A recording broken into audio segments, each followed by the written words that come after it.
Hi everyone, thank you for joining us in this tutorial. Today's tutorial is an Orthopaedics one on fractures, and it's given by Lisa. So just a few rules. If you're watching via Zoom, any questions or comments that you've got that are covered in the moment, if you just want to put it in the chat, and any questions that can wait to the end, if you just want to pop it into the Q&A. If you're watching the Facebook Live, you're more than welcome to just comment any questions or comments in the comment box and I'll pass them on to the tutor. So that's all from me now, and I'll just pass it on to Lisa. Thank you. Hi, thank you. Okay, so my name's Lisa and I'm a medical student at Bristol and I've just started my 4th year. And this is my tutorial on fractures, the basic principles behind them and how they're managed. Yeah, and as has just been said, if you have any questions at any point, just pop them on the chat and I'll get to them at the end of the section. And if they have any that want to wait till the end, put them in the Q&A section. That's just a quick disclaimer from becoming a doctor. So the objectives of this tutorial is to go through the different classifications of fractures, so how you can name them, particularly on x-rays, to learn the symptoms of a fracture and how it's diagnosed, and then how to manage a fracture, and also to understand a bit about the principles of primary and secondary bone healing. And then finally at the end, I'll just overview a couple of common fracture types, just so you have like the main ones, a basic understanding of them. So I'll start with fracture classification. So this is how you name your fractures. So first of all, just a quick definition of a fracture. So a fracture is a partial or complete interruption of the continuity of the bone. So it's just a break in the bone, and that's usually caused by trauma. So before I go into the classification, do any of you guys have any idea of the ways that fractures can be classified? If you do, just pop them in the chat. Let's see what you already know.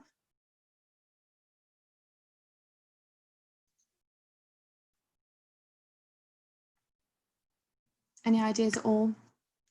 Yep, compound fracture, that's definitely one of them. Yep, green stick fracture, I'll come on to those a little bit. Yep, that's great. Transverse linear, oblique spiral, so those are like the fracture patterns. All great ideas, guys. Okay,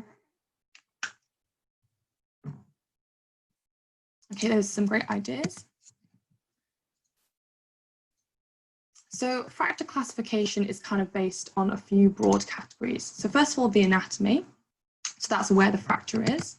And then the type of fracture. So this goes into what you guys were saying. So the fracture pattern, the extent of the fracture, whether the fracture is open or closed, fragmentation patterns, and also displacement patterns. So I'll just go into a bit into detail about all of those. So fracture anatomy, first of all, which bone is the fracture located in? So starting with the very obvious. So you name the bone and just remember to put right or left side, because I know it seems obvious, but it's something that people can easily forget. So you've named where the fracture is in the bone. And then now you know what bone it's in, you have to figure out what part of the bone the fracture is located in. So is it proximal, middle, or distal? Or it can also be named after diaphysis, metaphysis, and epiphysis. Just naming what part of the bone the fracture is in. So there's the picture here.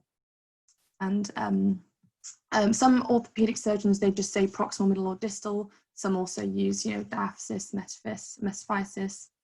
You'll always hear them described in different ways, and it's just really a preference. I was always taught to kind of use proximal, middle, or distal, but I think it's just with whatever method you prefer of naming them.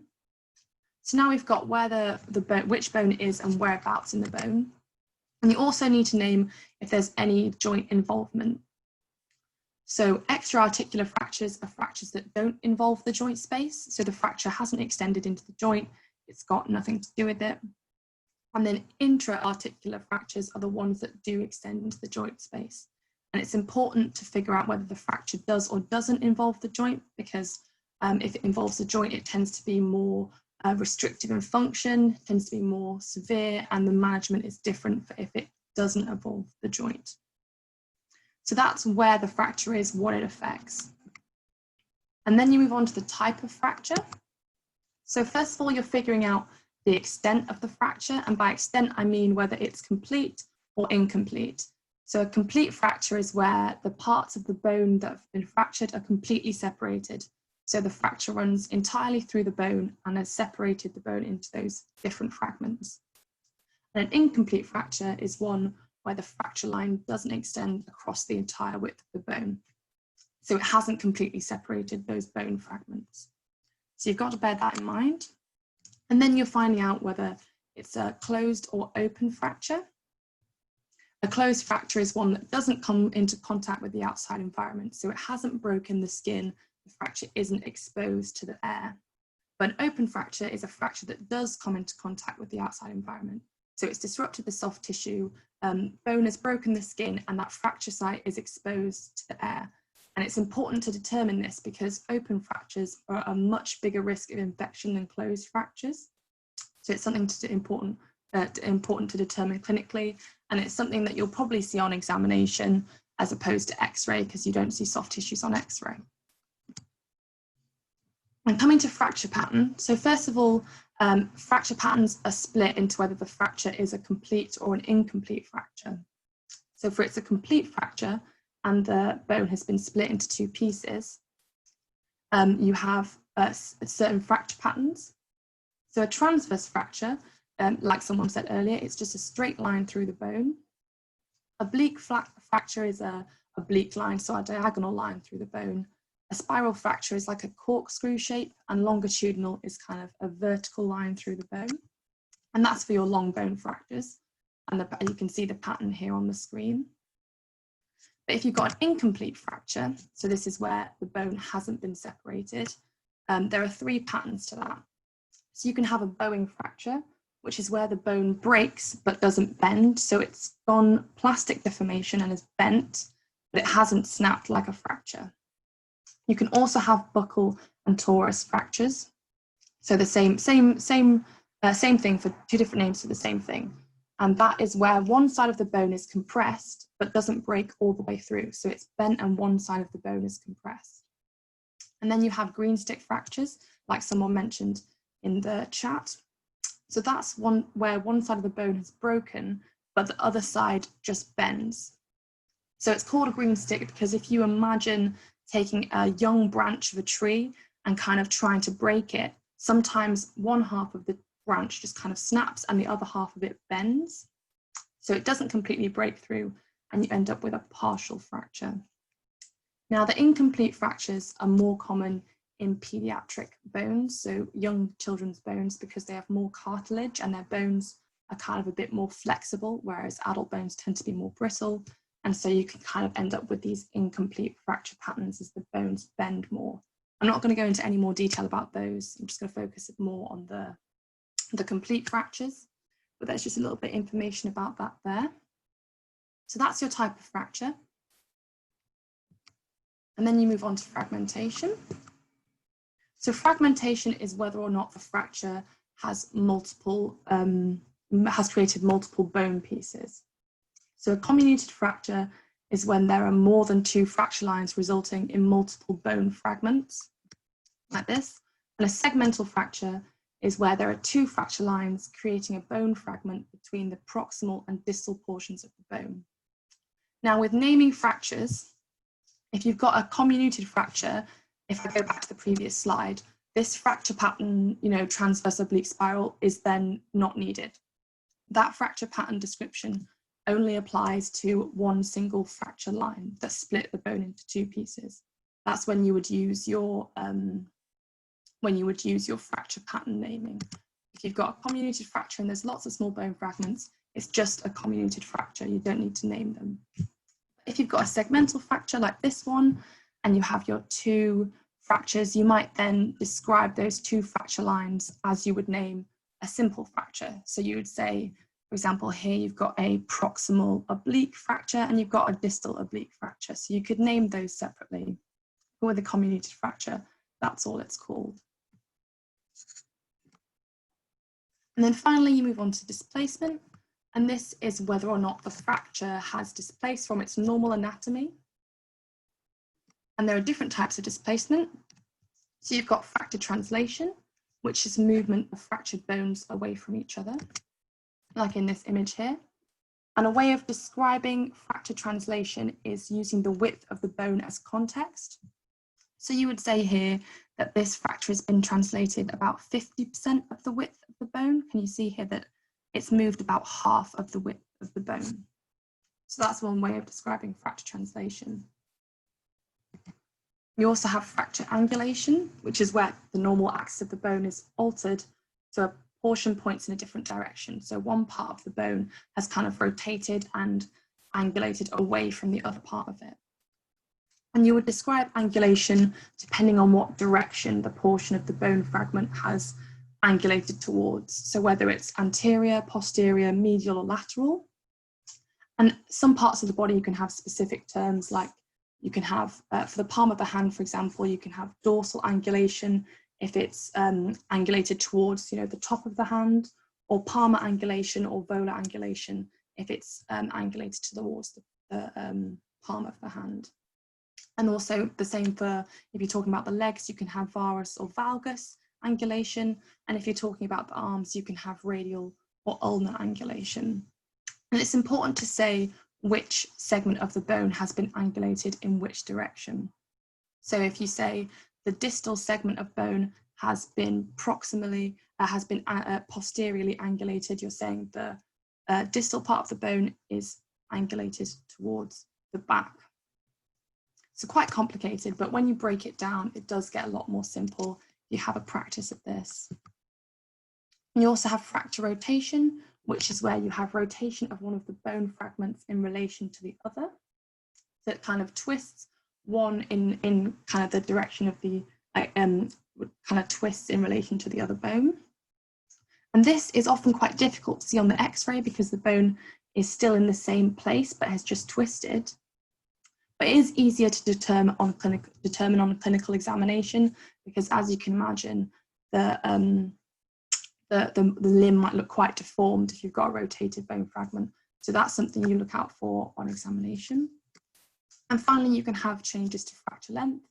So you can have distraction, which is where you have widening of the gap between the bones as the two segments have been pulled apart, which will increase the overall limb length.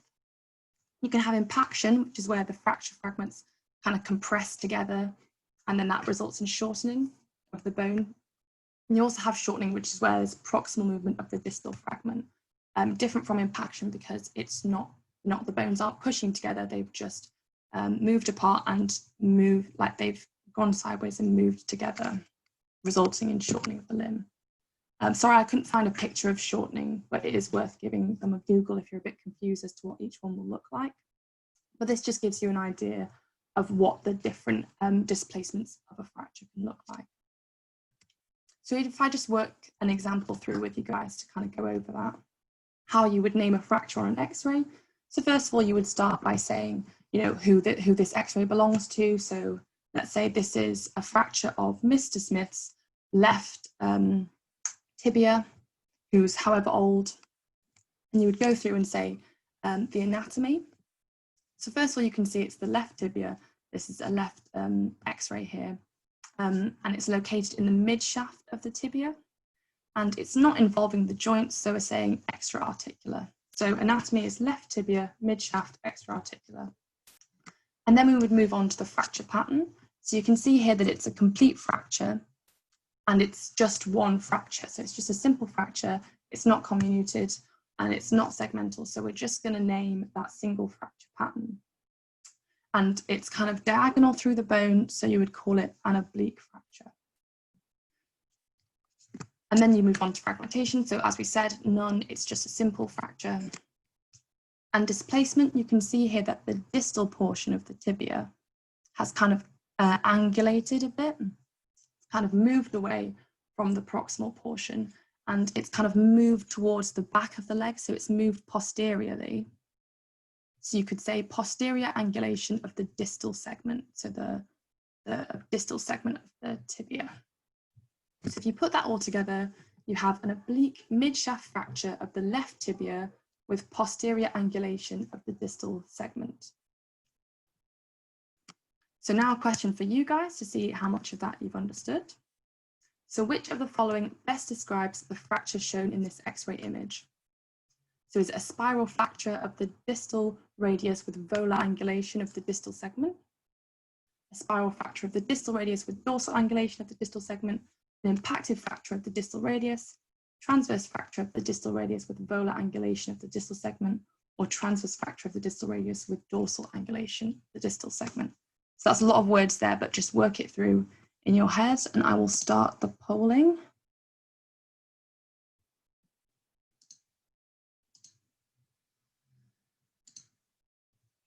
Okay.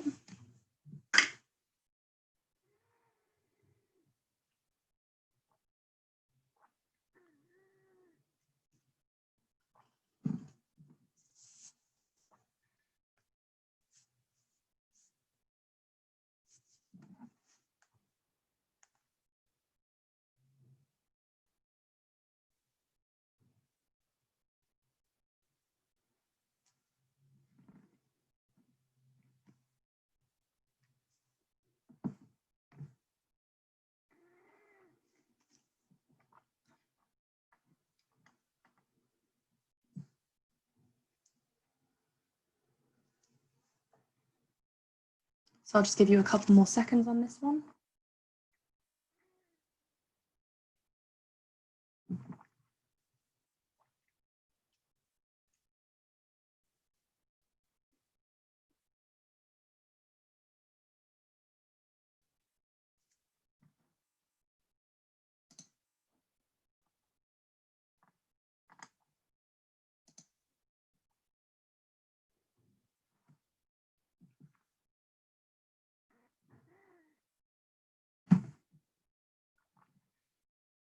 Okay, still getting a few more answers in.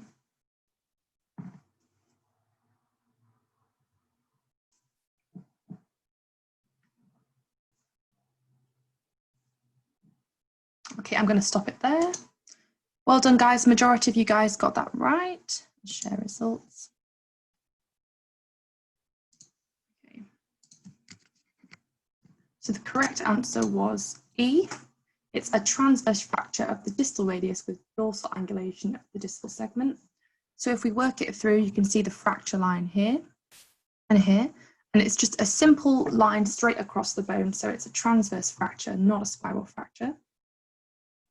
And distal radius again, and then you can see here that this distal portion of the bone is angulated towards the top of the hand, and that's dorsal angulation. So yeah, well done to everyone who said that. I realized I should have put this is the right distal radius, sorry, but that is the right hand, but normally I would put that. But yeah, again, mention the obvious that it's the right wrist, but it's yeah, dorsal angulation there. And this is more commonly known as a Colles fracture, which is something that I'm going to go into at the end. It's a very common fracture that people in the elderly get when they fall onto their hand. So well done to everyone who got that one right. Does anyone have any questions about this section? Just put them in the chat. I'm just going to check now.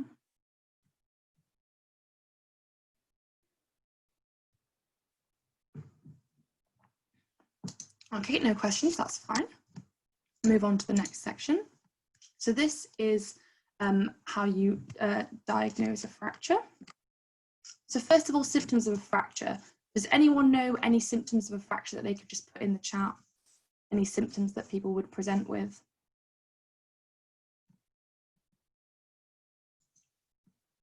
Yep, swelling, that's good.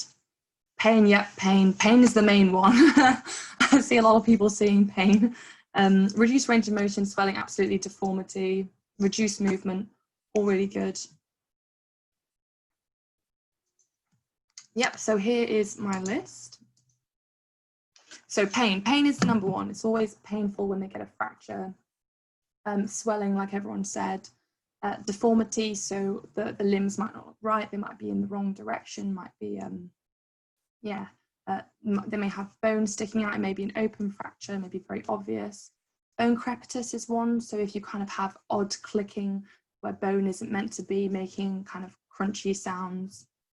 Tenderness to palpation on examination, so it'll be painful and swollen to the touch, and loss of function. So that's stuff like reduced movement, inability to weight bear if it's on your leg. And often with this, there'll be a history of trauma. So it'll be a history of trauma followed by pain, swelling, and loss of function normally.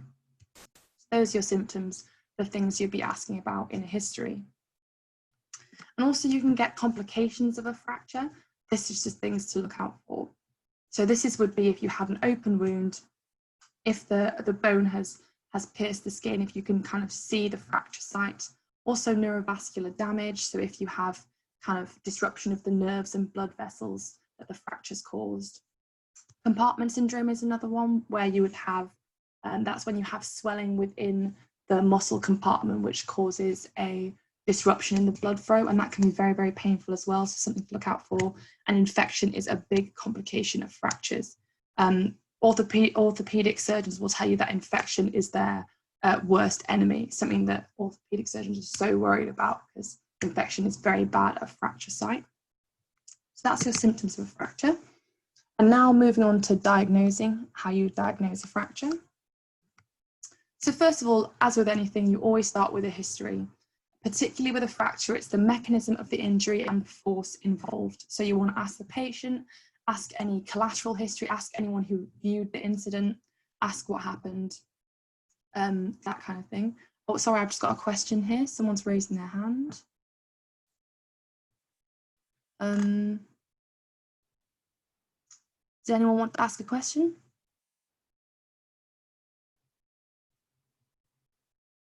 No, okay, sorry, it must have been my mistake. Oh, for the Q&A questions, those are the ones that I'll come to the end. If you have any questions at the moment, just put them in the chat. So with the, so you're asking about the mechanism of injury and the force involved. Collateral history, particularly with like things like road traffic accidents, motorbike accidents, you want to know the mechanism, the kind of forces that were on the body, the speed that it all happened, particularly with large trauma. So you take your history, and then you move on to your examination.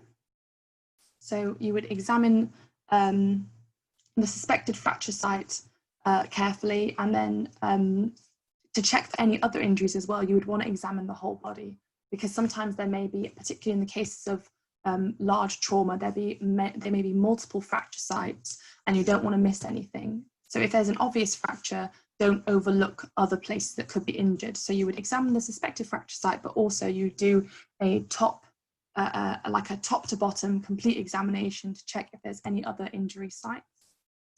And when you're examining the fracture, you also want to make sure that the neurovasculature is still intact. So you want to make sure there's been no disruption to the blood flow or any of the nerves, motor, that kind of thing. So you would want to check their pulse. The pulses at different points of the body, make sure that no blood vessels have been disrupted. Check their capillary refill. See if they've got any problems with their circulation. There may be some obvious bleeding if there's a lot of trauma. You also want to assess their sensation and motor skills. So you would need to check if they can have sensation in certain areas, to like pain, fine touch, motor, check their reflexes, check their movements, check that everything is intact. So you would just want to do a full neuro examination as well.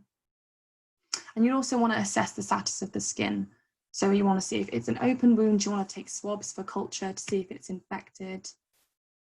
Bruising, you want to check for any bruising, see if there's any kind of other open lacerations, things like that from trauma.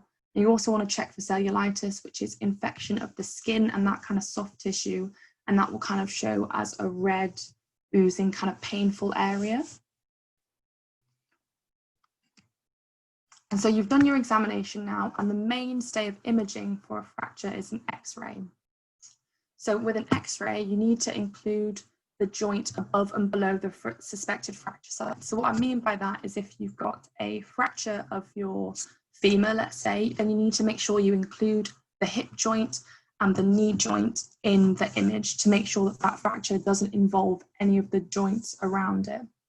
So the fracture of the bone you suspect and the two joints around it above and below. And you need at least 2 views with every X-ray. So it's normally in 90 degrees to each other. So that would be normally an AP view and a lateral view. And then on an X-ray, you'll be able to see if there's any fracture damage. You may use other imaging as well, particularly if it's like a complex fracture or there's been a lot of trauma to the body. You might use a CT to just kind of assess like complex injuries, assess multiple injuries at the same time. And because CTs and X-rays can't really see soft tissue damage, you could also use MRI and ultrasound for soft tissue injuries that you might suspect, particularly if you suspect any neurovascular or arterial damage. It's good to check for soft tissue imaging. And as I said, look out for other injuries present. So often with trauma, there'll be multiple injuries and there may be one very obvious fracture site, but you don't want to overlook the other places that could be injured as well. So quickly, you're just going to go over fracture signs on an X-ray and what to look out for. So as I've said already, X-rays should always be done in two planes, usually at 90 degrees to each other. And yes, because things may look one way from one view, but another view will tell you a different story. So it's always important to get two views. Things may look one way in one direction and another way in another. So you always need two views to get the best picture. Things you should look out for on an X-ray with a fracture is, first of all, a radiolucent fracture line, and that means a darker line, so a darker black line where the bone has separated. And this will look like this, as you can see of this fracture here, and that's where the bone has separated and there's air in between there, making that darker line.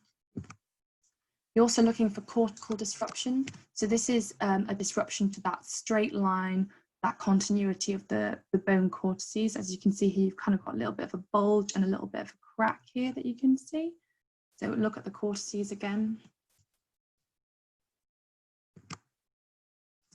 And sometimes if you have an impacted fracture, so that's where the bone segments have been pushed together and kind of crushed together, you might get a radio-opaque fracture line. So that's a more white line where the bits of bone have been smushed together and increased that density and made that line look more white. And that would look like this. So it's a bit difficult to see, but this is, the line here is showing an impacted fracture.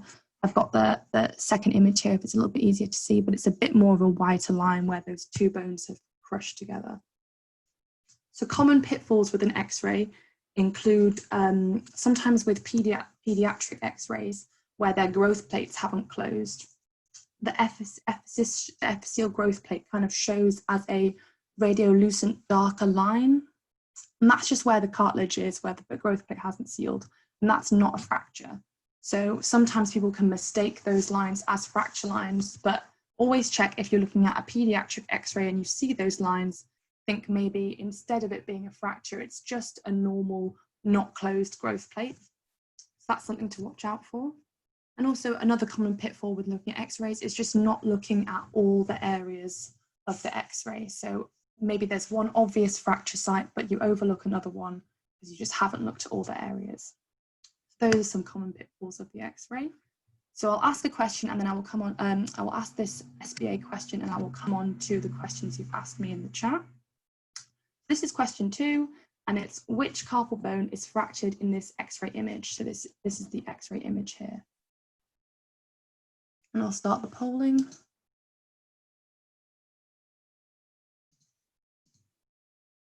There we go. Let's have a go answering this one.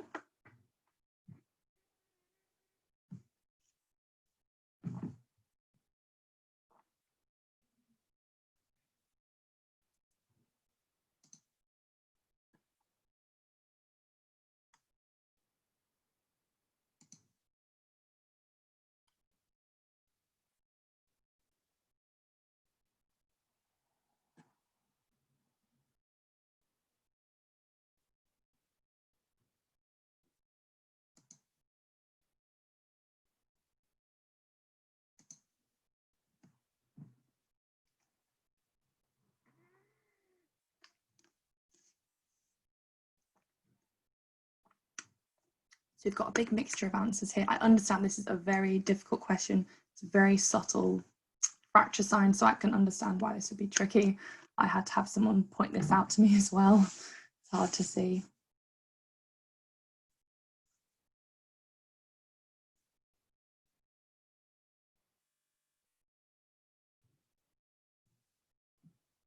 I'll just give it a couple more seconds.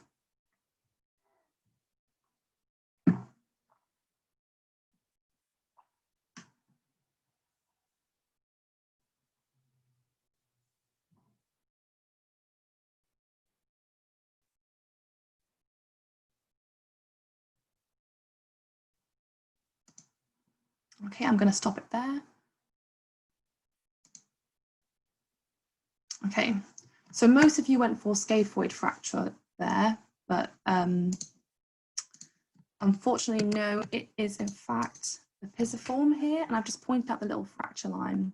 And very subtle, it's very difficult to see. And in fact, the scaphoid is the most commonly fractured carpal bone. So you are very correct in thinking if you're going to give it a guess and you're not too sure, go for scaphoid because it is the most commonly fractured one.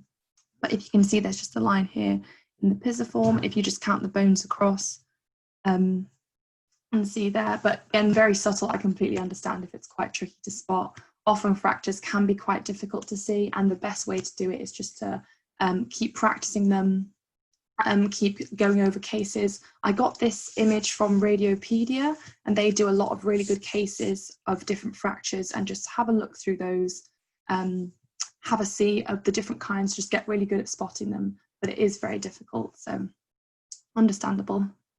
Right, I'm just going to come to you guys' questions in the chat. So someone asked here, is the cellulitis we are looking for chronic or acute? Both, really.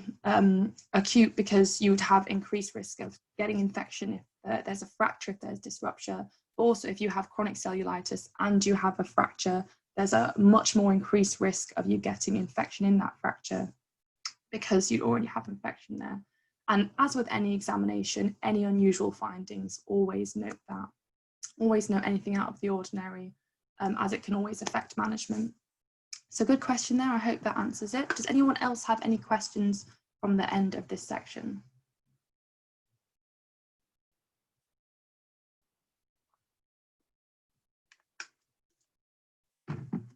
No, okay, that's fine.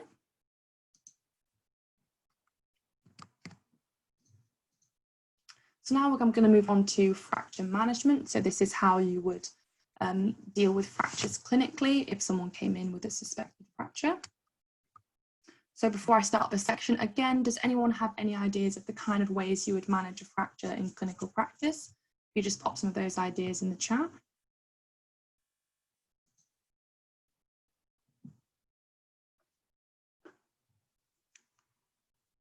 Yep, so someone's put open reduction, internal fixation, exactly right, immobilizing, ATLS assessment, yep, that's great, reduction, immobilization, yeah, you guys are coming up with some really good ideas, all part of the management of a fracture. So just as a quick overview, fracture management stages are the 4 R's, which you guys have all mentioned. Resuscitate, so that's your things like LTS assessment, reduce, retain, and rehabilitate. So the 4 R's, nice and easy to remember, and this is the basic principles of any fracture management. So the first R is resuscitate, and that is, as someone said, your advanced trauma life support if needed. So this is in the cases of someone's had trauma, you want to assess the situation very quickly, make sure they're stabilized. So you follow the LTS procedure, and that's in this little diagram here. And that's your A to E assessment. And you've got to make sure if is cervical C-spine immobilization needed. So do they need protection of that airway? Do they need to have that immobilized? In most cases of trauma, this is something that should be watched out for, particularly polytrauma, intense trauma, that kind of thing. So you would follow through your A to E assessment, making sure their airway is patent, they're breathing, they've not got a big hemorrhage somewhere, and as you go through, you would be fixing these problems as they come up. So that's your A to E assessment. I'm not going to go into too much detail about that because it's something that you will do in many specialties. So this is just to make sure the patient is stable before you start dealing with any of the other issues they might be having. And also during this procedure, you need to make sure that their pain is adequately managed. As we said earlier, fractures are very painful, can be very distressing for the patient. So having adequate pain management is really important. And this is split into your non-opioid analgesics and your opioids, with the stronger opioids being the ones used for the most pain. So that's your resuscitation. And then once the patient is stable, you're able to do further tests. You would then want to, and you've diagnosed the fracture, you then want to move on to reducing the fracture. So reduction's a surgical procedure that's used to repair a fracture or dislocation to the correct alignment. So if a fracture is displaced, it's moved away from the normal anatomy. So you would need to move it back to the position that it should be in. That's reduction. But some fractures may not need reducing. So stable fractures that are non-displaced, so just a simple fracture and the bones haven't moved away from their normal position, that might not actually need reducing. And then you can just go to immobilizing that bone and letting it heal in its own time. But if it is displaced, you'll need to reduce it. And there are two types of reduction. The first one is closed reduction. And this is when the fracture is manipulated to set the bone without any surgery. So you don't open the skin. It's done through just putting force on the body, putting traction force, moving the bones around until you've got good alignment again. And this is done for fractures that don't involve the joint space, where accurate reduction can be achieved outside of the surgery. So that's normally for more simple fractures, things that are not comminuted fractures, just ones that will be able to be set accurately. And another type of reduction is open reduction, and this is where the fracture is set during surgery. And this is done if anatomical reduction is required. So there are two types of reduction as well. There's accurate reduction, as well as the closed reduction, open reduction. There's also accurate reduction, which is where it needs to be, the bones need to be set accurately enough in their normal position. And this is different from anatomical reduction, because anatomical reduction is where you get the bones back to their perfect anatomical position. Whereas accurate reduction is you restore length and you restore function, but doesn't necessarily need to be exactly where it was. Whereas if it's anatomical reduction, it needs to be in exact anatomical position. And some fractures may need anatomical reduction. So that would be fractures that involve the joint spaces. They definitely need to be in their anatomical position, because otherwise you would lose function of the joint. Legs as well, you need them to be anatomical position, because if you had a difference in leg length, it would be difficult to walk. But for example, if you have an arm fracture, and you would just need to be able to reduce that accurately enough to restore normal function of that. So when you have to do very accurate anatomical reduction, you would then do open reduction to just make sure it's in that perfect position. And this is normally in fractures that involve the joint space, comminuted fractures, more complex fractures, or if there's associated neurovascular damage. So if this fracture is particularly high risk, then open reduction is normally done just to be sure, to be safe, to make sure everything is reduced back to its normal position as accurately as possible. So that's the reduction stage. And then after you've reduced your fracture, you then want to hold it in the same position so it can heal. And that's where you retain or immobilize. And the fracture needs to maintain that position so it can heal. And that's normally for a period of 6 to 8 weeks. This can vary, particularly in young children. Their bones heal much quicker, so they may only need 4 weeks. Some areas of the body take longer to heal than others. Upper limb fractures will heal quicker than lower limb fractures, but it's usually 6 to 8 weeks. So that fracture needs to be held in place after it's reduced. So there are different types of immobilization as well. So first is conservative immobilization, and this is used for most uncomplicated fractures that have either ones that weren't displaced to begin with, or ones that have been reduced under closed reduction. And then you would then immobilize, and that can be done using things like casts.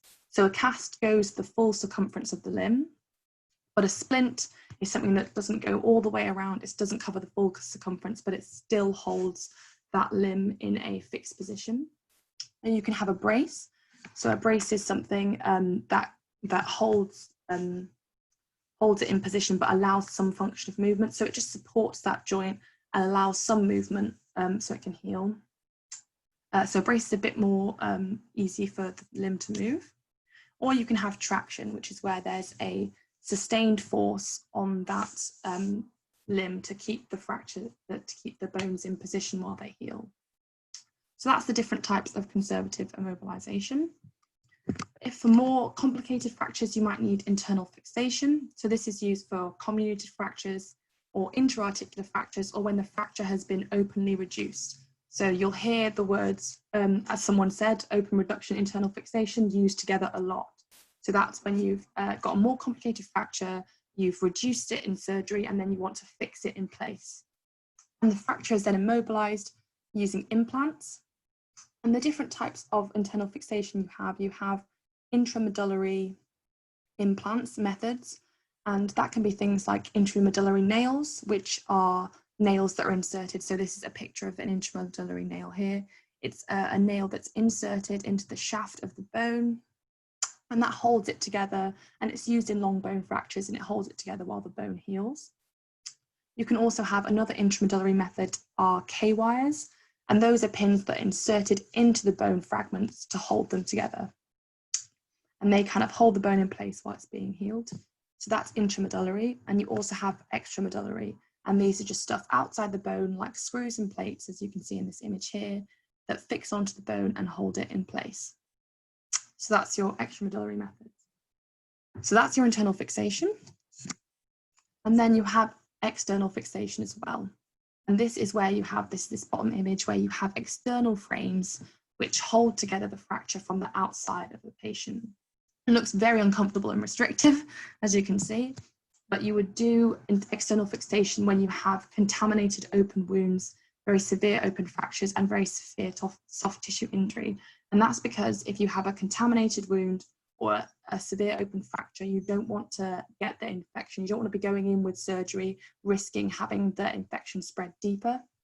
So you might just want an external frame so that there's just less risk of having infection spreading deep down.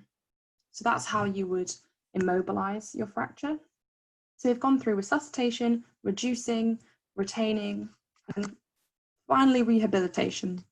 A very important step that often people might overlook, because it's really important to mobilize the limb as soon as possible, because if the limb is left immobilized for a long period of time, joints can become stiff, the muscles can become weak, and people might find it very difficult to then start using their limb. So I know in the past, in medicine, you would just, back in a couple of generations ago, when someone broke their limb, you would have 10 weeks bed rest, and you would just leave the patient on their own until the bone healed, and then they would walk out of bed and they would be like, right, you're healed, let's go. But now we know that the longer that you have someone immobilized, the more difficult it can be to regain function as things get stiff, muscles get weak. So as early as possible, while it's safe, you need to get the patient mobilized and physiotherapy needed to kind of increase function and get the joints moving again. But it's important to balance the time to heal and early rehabilitation, because if you move the joint too soon, then you might not have enough time for healing. The process might get disrupted, and you might have poor function. But if you leave it too late, then you might have more stiffness, and it might be more difficult to get moving afterwards. So it's an important balance between the two of them, and those kind of decisions are made on the basis of the fracture. So how long the fracture might take to heal, how complicated it is, how soon rehabilitation might be needed. So for things like finger joints, you might need mobilization more early on to regain function, to keep that movement. For other bones, you might need longer time to heal. So that is done, orthopedic surgeons just kind of from experience know what fractures can do what and what's the best healing times, rehabilitation times. So moving on to my final, the question of this section, and then I can answer any questions that you've asked in the chat. So this is question 3. A 17-year-old male presents to the emergency department after falling off his motorbike. His left leg is painful and swollen and appears to be deformed, but the skin is not broken. An X-ray confirms the presence of a comminuted fracture of the shaft of the tibia. Which of the following is the best management option? Closed reduction and immobilization with a cast, closed reduction and external fixation, immobilization with a brace, open reduction and internal fixation, open reduction and external fixation. Right, I will start the polling for this. There we go.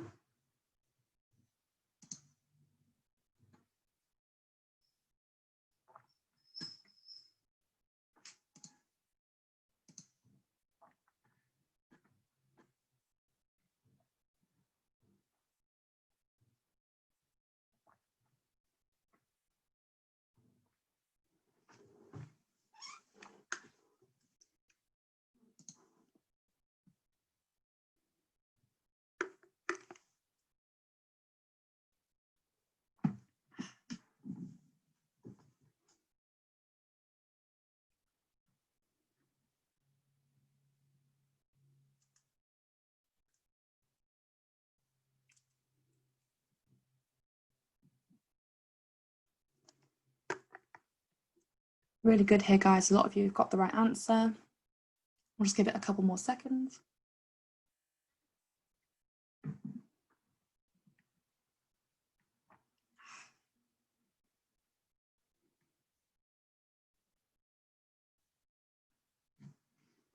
Okay, I will stop the polling there. Great job, guys. A lot of you got the right answer for this one. Okay.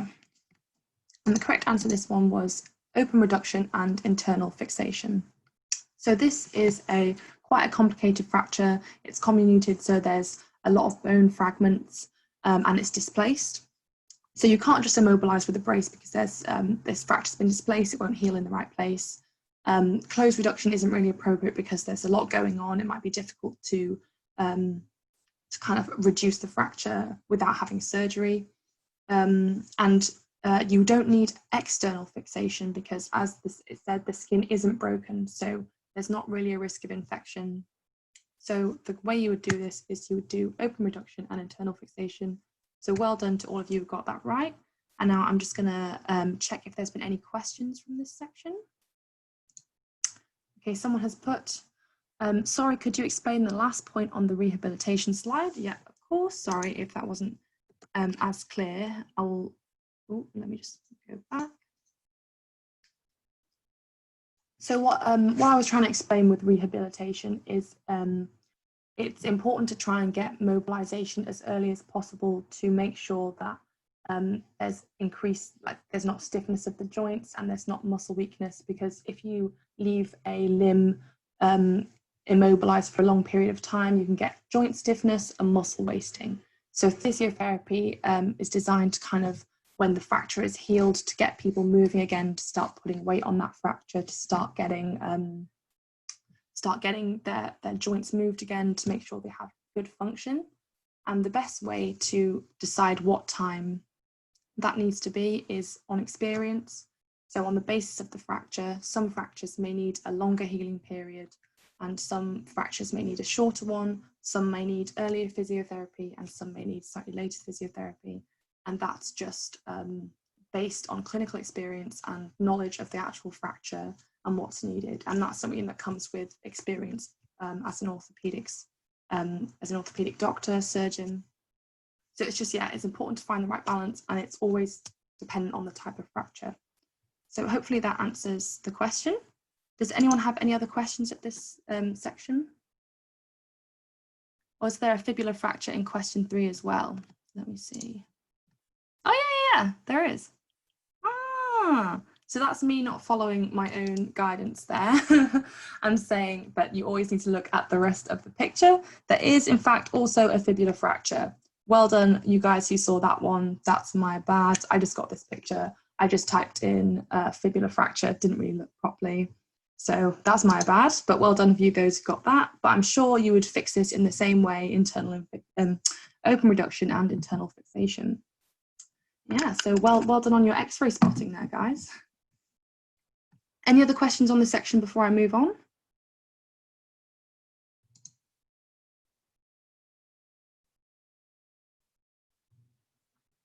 No, okay, that's fine. Okay, now a quick word on bone healing. So it sounds strange me doing secondary bone healing first, but it does make sense when I explain it this way. So secondary bone healing is bone healing by fracture callus, and this is the natural way bone heals. And the stage of this is, I'm sure you've already heard this before, is first of all you have your inflammatory stage, and this is where your fracture has taken place, which causes bleeding, and that causes a hematoma and inflammation. All sorts of chemicals are released, and that attracts kind of cytokines, things, and inflammation takes place. And that's your inflammatory stage. And this is followed by the repair stage, which is where your chondrocytes arrive and form a soft callus, which is made of cartilage. They lay down cartilage in this fracture site and kind of start forming this callus. And this is made of cartilage. And then osteoclasts arrive, remove that cartilage, and osteoblasts lay down new woven bone. So they replace that soft cartilage callus with like a hard bony callus. And then you've got your remodeling stage. And this is where your osteoblasts and osteoclasts are removing woven bone and changing it into the new lamellar bone. So it's kind of remodeling, and that process can take many weeks, months, years even. Remodeling, bones are always remodeling and changing. And that's basically the stages of that bone healing process. So you've got your hematoma here, your inflammation is happening, and then you've got the soft callus formation by chondrocytes, and that's replaced by bone, and then the bone is remodeled. And that is how bone heals naturally. And this requires, in order to get that soft kind of callus formation, it requires micro movement of those bone fragments against each other. So you can't see this, but I'm kind of putting my fists together and wiggling them around a little bit to kind of mimic that micro movement. And that kind of causes that soft cartilage callus to form. But in something called primary bone healing, there isn't that soft cartilaginous model. Instead, the bone heals by something called Haversian remodeling, which is where the osteoclasts invade that gap immediately, make way for new osteoblasts to lay down bone to heal that fracture. And that means there's no bump, there's no hard callus that forms there. In order for this to happen, there's no micro movement at that fracture site. The bones need to be against each other, there needs to be no micro movement, and then it will just heal by primary bone healing instead. And that requires surgical fixation. So it requires the bones to be against each other and no micro movement, and the osteoblasts just lay down that new bone, and there's no cartilage intermediate model. And that's the way that surgical fixed fractures should heal. And it's like the preferred method of bone healing for surgical fixation, because that means there's not that bump at the fracture site. It's just a more efficient way of the bone healing, and that should be the aim of all surgical fixation. So I've just got a little table here that kind of summarizes that information. So that's the bit on bone healing.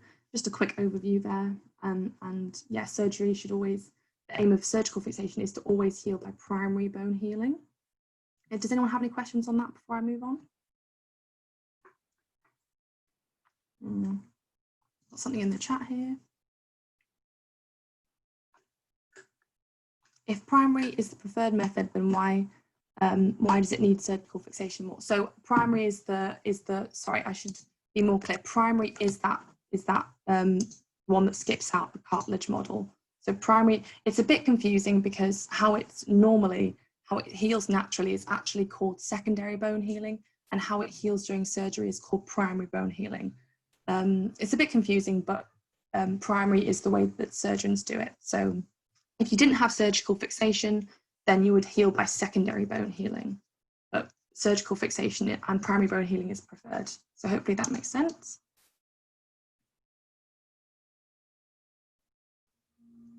So why do bones heal by primary bone healing? So what it is that because you have no micro movement of those two bones against each other, there's no cartilage model, and instead it still heals completely fine. Instead, you don't have the cartilage model, and osteoblasts that lay down new bone directly invade that gap and lay down new bone to fix the two pieces of bone together.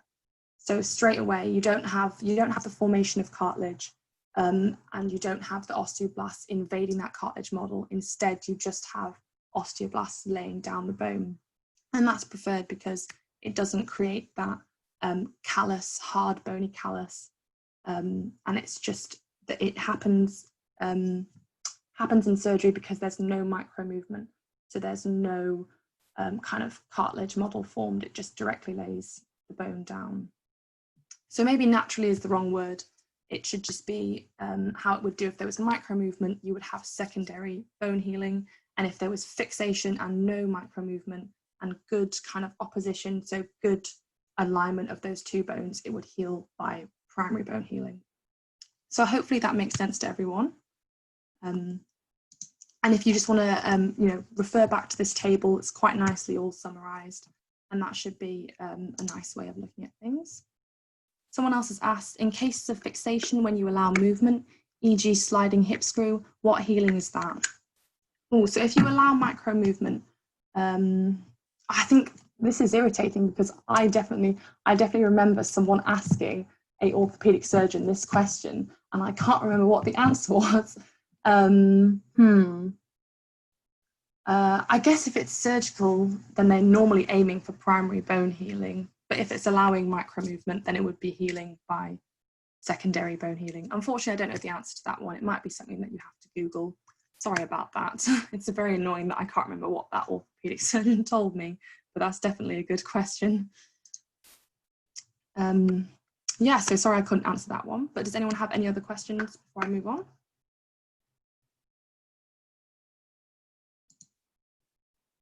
Okay, I'll move on to the next section. Someone said that the sound's cut off. Is that still the case? Okay, never mind. Sorry about that. Okay. Common fractures. So this is just an overview of some common fractures that you'll definitely come across in clinical practice. They are everywhere. Just wanted to give you a quick guide to those fractures and how they're managed. So first is a distal radius fracture, like the one that I had in that example question in the first few slides.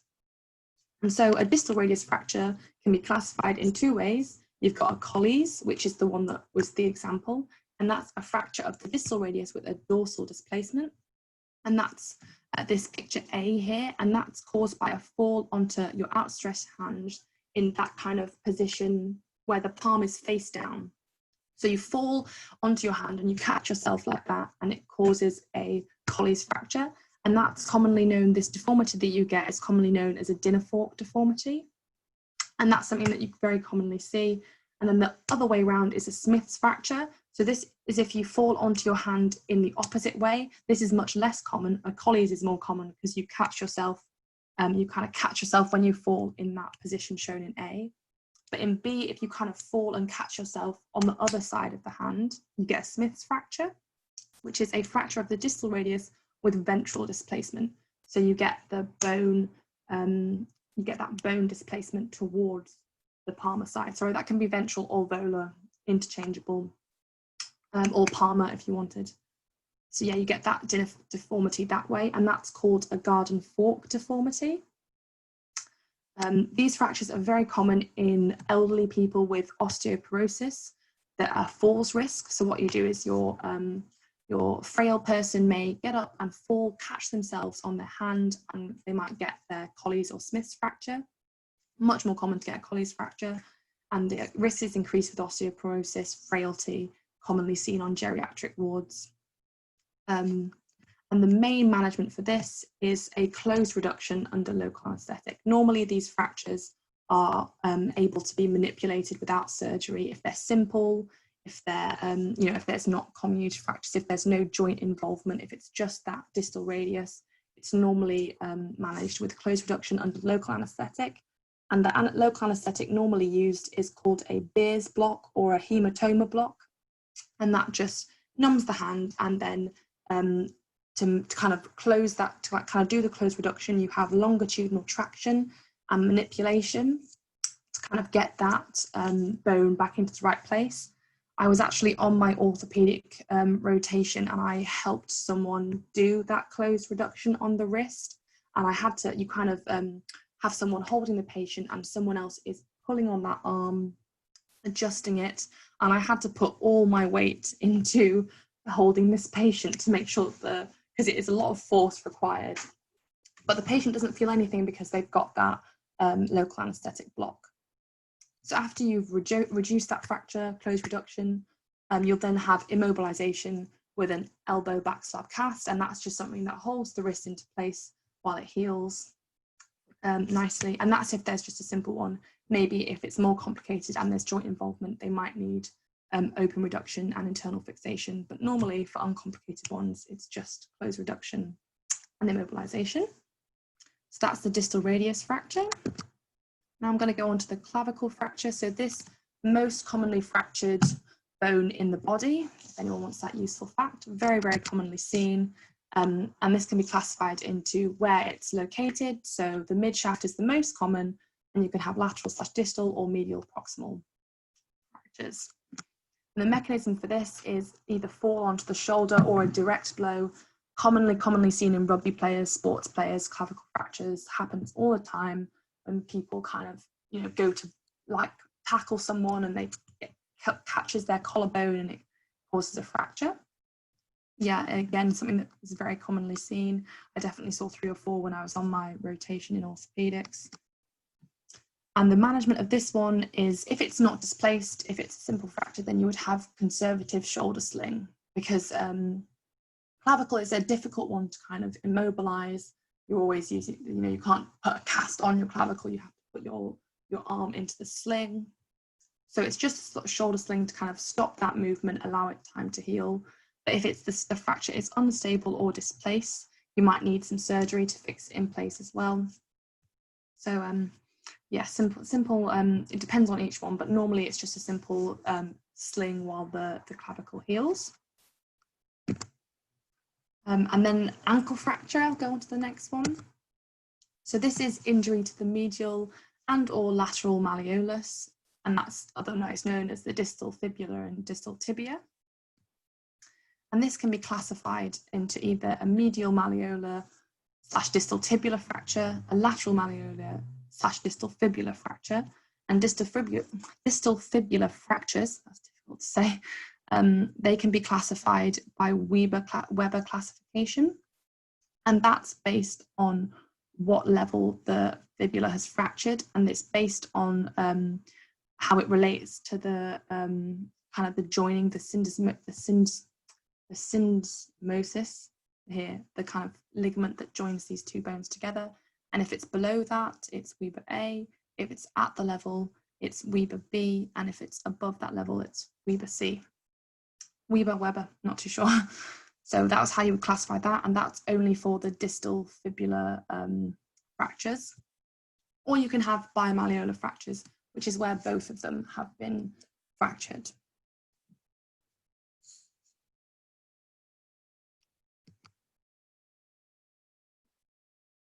So the mechanism of this one is ankle eversion or eversion, so very forceful ankle inversion or eversion. So like twisting your ankle, when that's done very forcefully, that's normally how you would get an ankle fracture.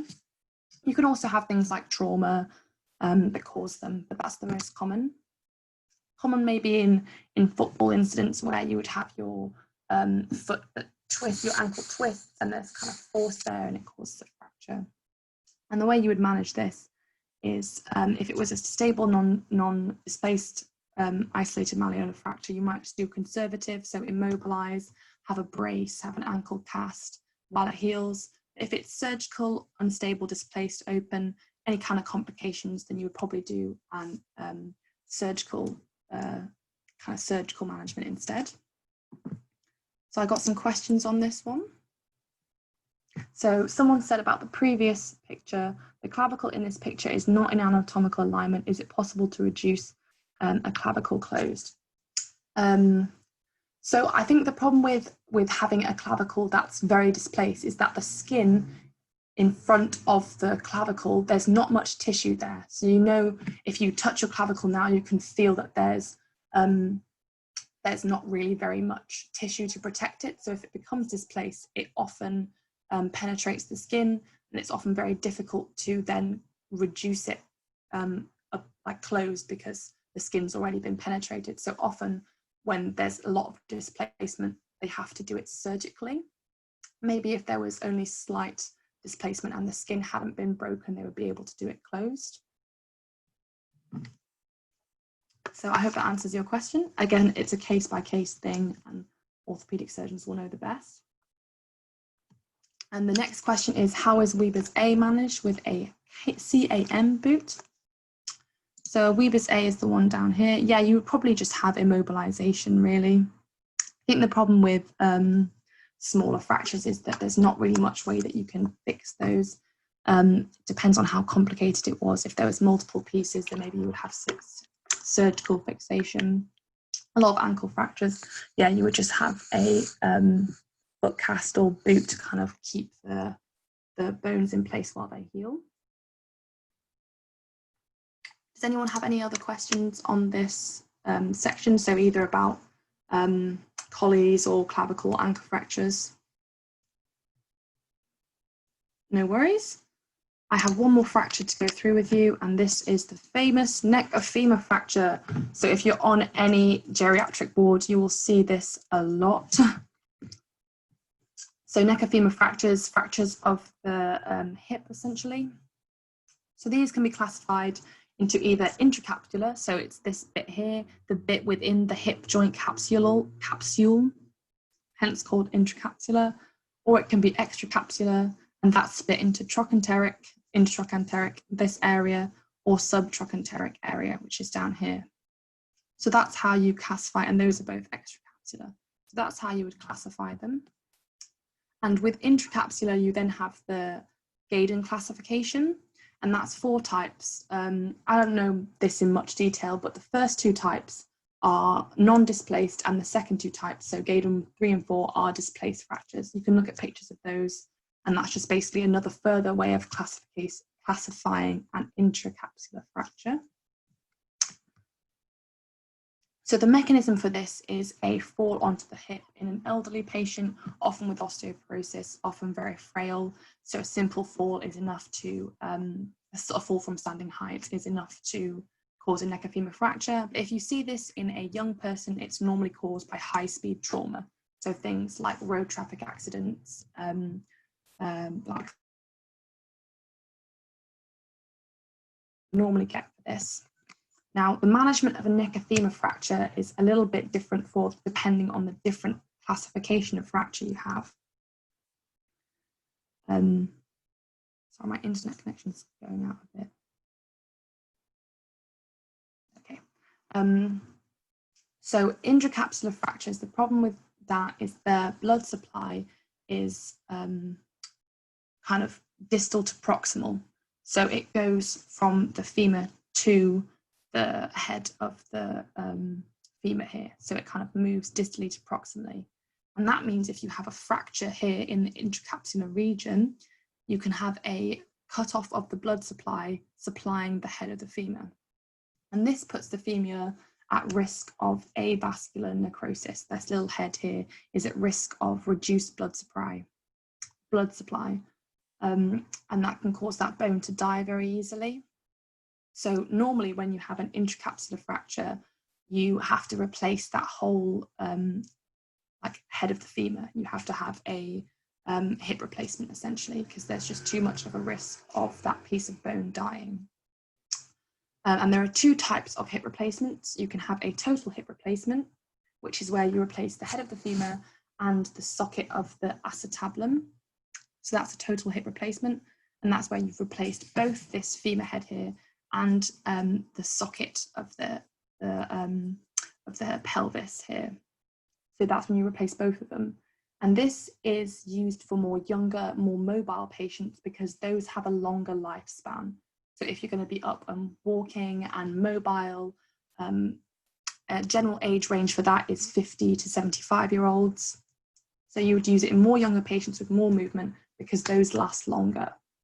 But if you have maybe a less mobile patient who's maybe got some neurological impairment, who's mostly bedbound, who is maybe over 75, has a worse prognosis, then you would only do a hemiarthroplasty.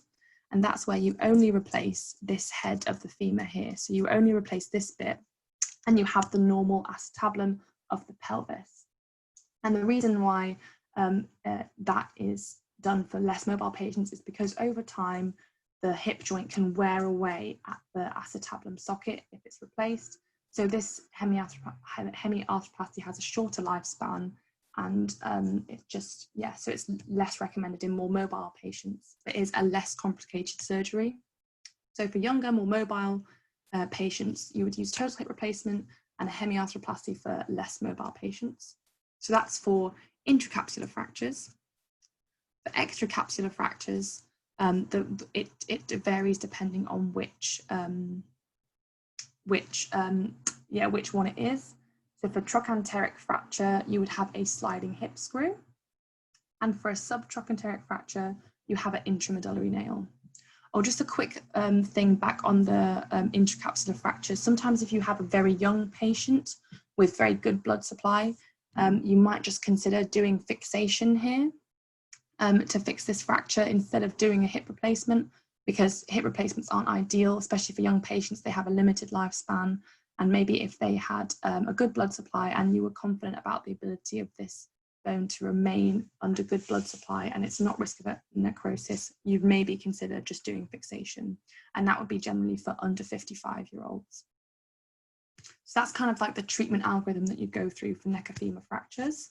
Does anyone have any questions on that? I'll just check the chat.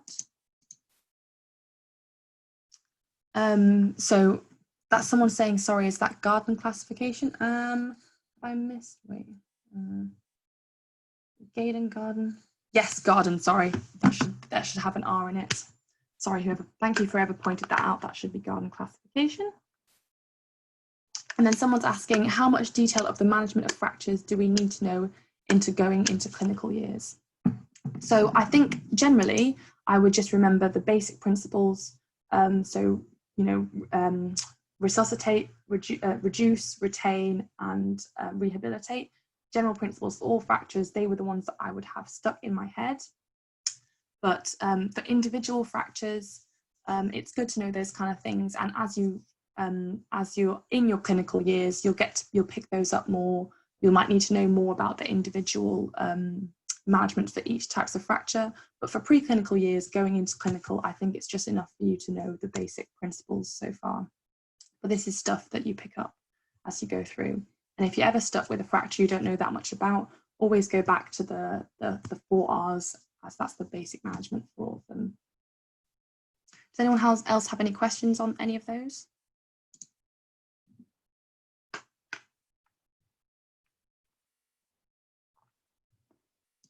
No, that's fine. So just a quick question on the end of this section and then we'll be done.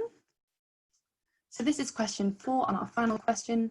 A 75-year-old female presents to the emergency department after a fall. She has developed pain in her right groin and is unable to weight bear. On examination, her right leg is shortened and externally rotated. Her X-ray is shown below. This patient has difficulty mobilizing and is mainly bedbound. Which of the following is the most appropriate management? So conservative management, total hip replacement, hemiarthroplasty, intramedullary nail, or sliding hip screw. I will start the polling for this one.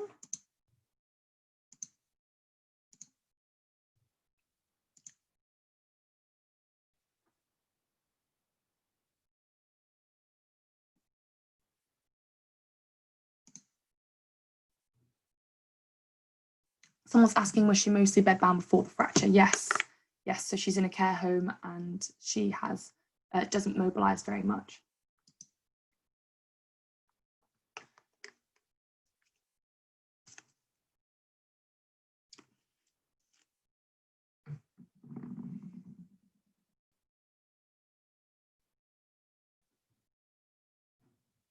Okay, the most of you have voted, so I'll stop it there.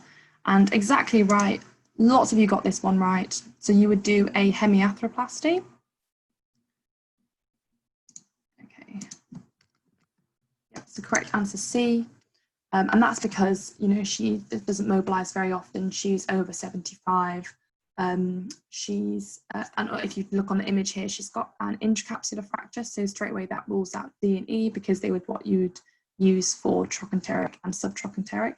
So you're either looking at total hip replacement or hemiarthroplasty. And because she is elderly and you know, doesn't normally mobilize, she probably won't need a total hip replacement. So you're looking at C. So well done to everyone who got that. So here are my key takeaway messages. Just some important points. And now I'm just going to go through the questions that people have put in the Q&A at the end here. So someone said, how can you tell which way is the palmar face in the hand on an X-ray? So if you look in the lateral view, you'll be able to see which way the fingers are facing. It might be a bit more difficult to tell on the AP view, but laterally you can normally tell which way the displacement is. Just have a look at a bunch of X-rays and eventually you'll get to get the grips with it. So, and another question here says, when should we be worried about a fat embolus?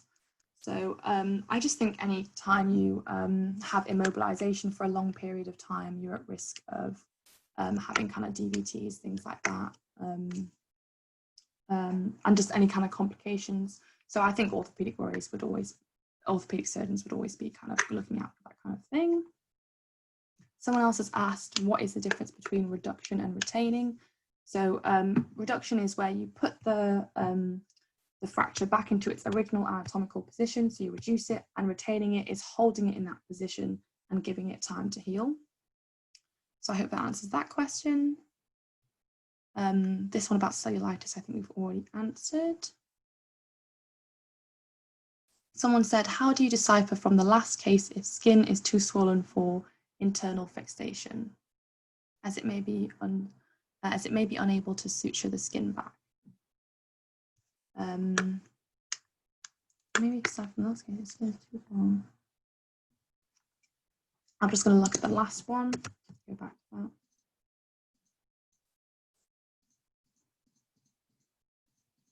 I'm not sure which case we're talking about here. Was it during this point? Does anyone who answered that question know what they were talking about? Let me just check. This is the right one.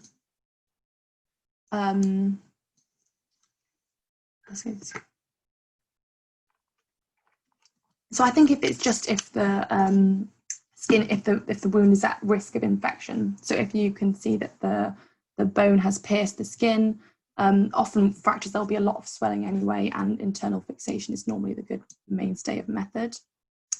External fixation is normally used when you're just really worried about infection risk. So if there's completely open fracture, but if the surgeons think that they may be unable to suture the skin back together, then you would do that instead. I think it's just on a case-to-case basis. Yeah, hopefully that answers the question. Someone said, on image 1, the fracture looks a bit impacted. Can you talk through how that would look different? Does anyone remember which one image 1 is? Like the one from the first question. I'll go back.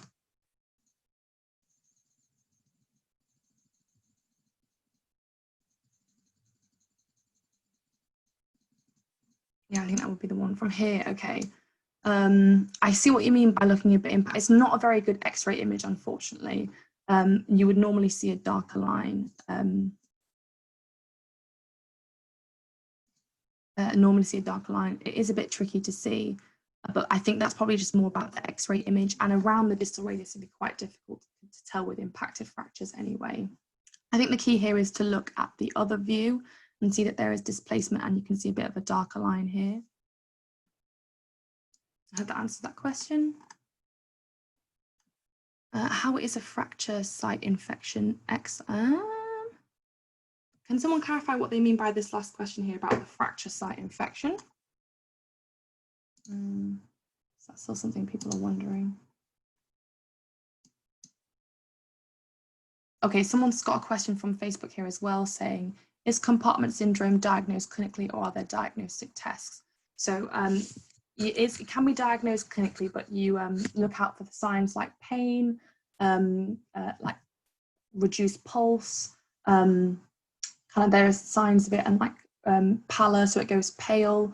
But the diagnostic test means that you can also insert a pressure test, insert a pressure, like you can measure the pressure inside that compartment by inserting a needle and kind of measuring the pressure inside that compartment, and you can measure if it's increased.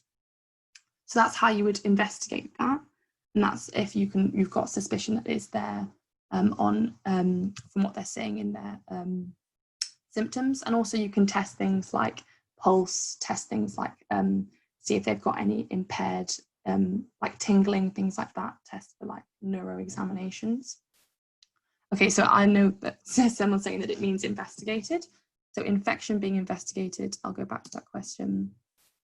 So it's investigated by, a fracture site infection is investigated by doing swabs of that area, checking and culturing those swabs, see if you come back with any bacteria, see if it grows anything. If you're thinking of osteomyelitis, you might also want to take samples to be cultured and tested. That's the main thing for infection. Any kind of oozing, swelling, you want to swab that and check as well. Someone else has said, do you have a go-to structure when you learn describe? Okay, a go-to structure when describing a fracture. What order is best?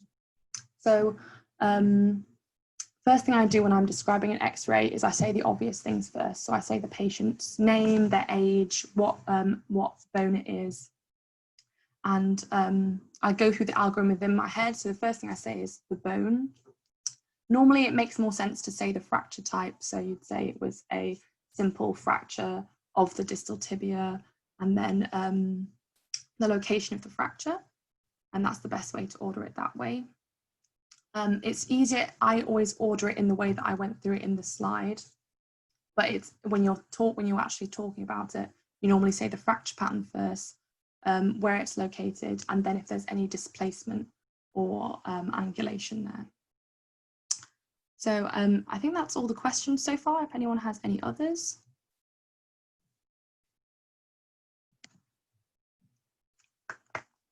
Thanks for listening to this one, guys. It'd be really, really useful if you could, I'm just going to skip it, so you could fill out the feedback form. It's just on the back of the presentation. Skip all the way through again. Sadly, I don't know, I'm not very good with PowerPoint, so I can't. But yeah, it'd be really useful for me if you could just fill out some feedback on the presentation. Thank you guys so much for listening. And if you have any more questions, just pop them in the chat now. Oh, thank you for saying thank you there. Thanks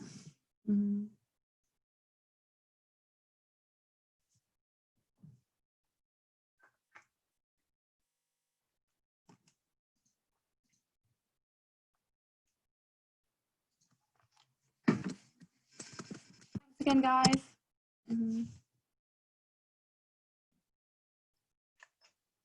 Oh, someone's saying if they could please go to the describing a fracture slide. Yeah, I'm sure these slides can be handed out and they'll be on Facebook as well, but I will go back to those just quickly if anyone wants to fill out the notes.